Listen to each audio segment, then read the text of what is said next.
Hey guys, we're gonna work on our Go Math book. So I want everyone to work on page 679. Um, we're gonna go through it. I'm gonna go through it quickly, and then I want you guys to do it, and then whoever can get on Wednesday for the live video, we'll talk about it then, okay? So you're gonna work on page 679. You're gonna do the homework by yourself. All right, it's still perimeter and areas. Just remember that some of it has the same perimeter and some of it has different areas. So you have two shapes right here in front of you. Make sure you're following directions because this one says A and this one says B. So it's going to be a little bit different, okay? Don't get confused. Let me erase. All right. Now, same thing with number 2.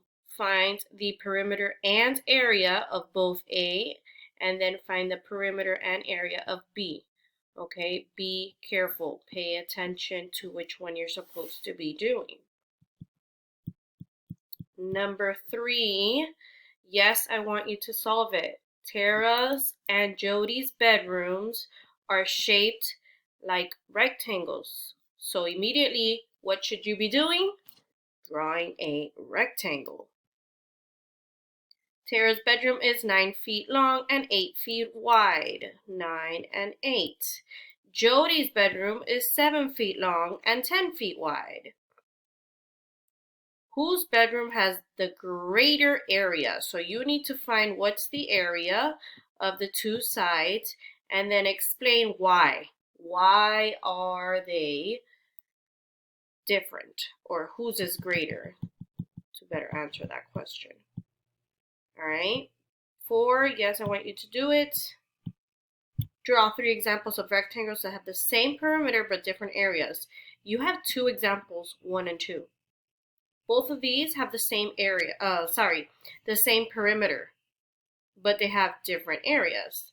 So do something similar to these. If you get stuck on those, don't worry about it. I know it's a tricky question, but I do want you to try. Got it?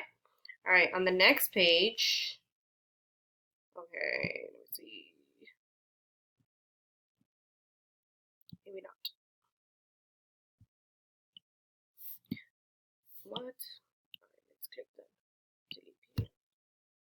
All right, on the next page, 680, right down here, you're going to do the same thing. I want you to do 1, 2, 3, and 4. Remember, spiral review means that those are things that we haven't really talked about or that we talked about a really long time ago. So be careful. 1 is pretty easy. Draw a rectangle that has a perimeter of 12 units and an area of 8 square units.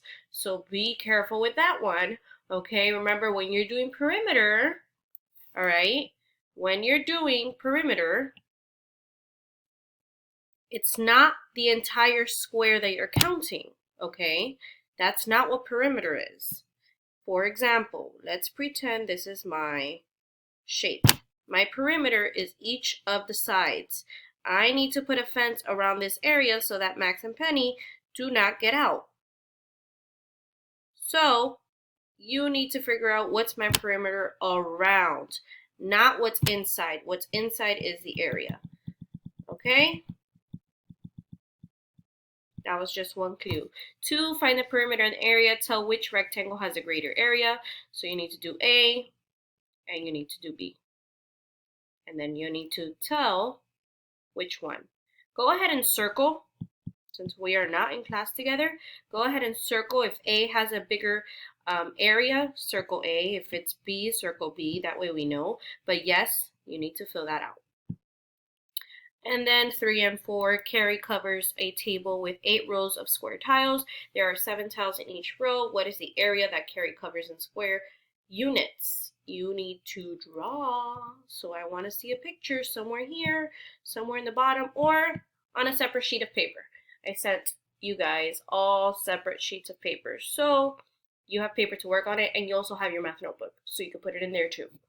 4, Vaughn has a rectangular workroom. So what shape is that? Rectangular must be rectangle, okay?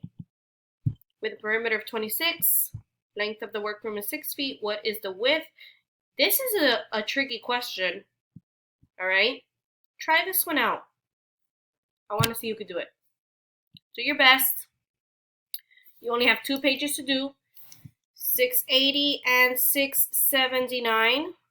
Just the homework page. And then we will talk about it on Wednesday. Got it? I love you guys very much. Okay? And talk to you soon.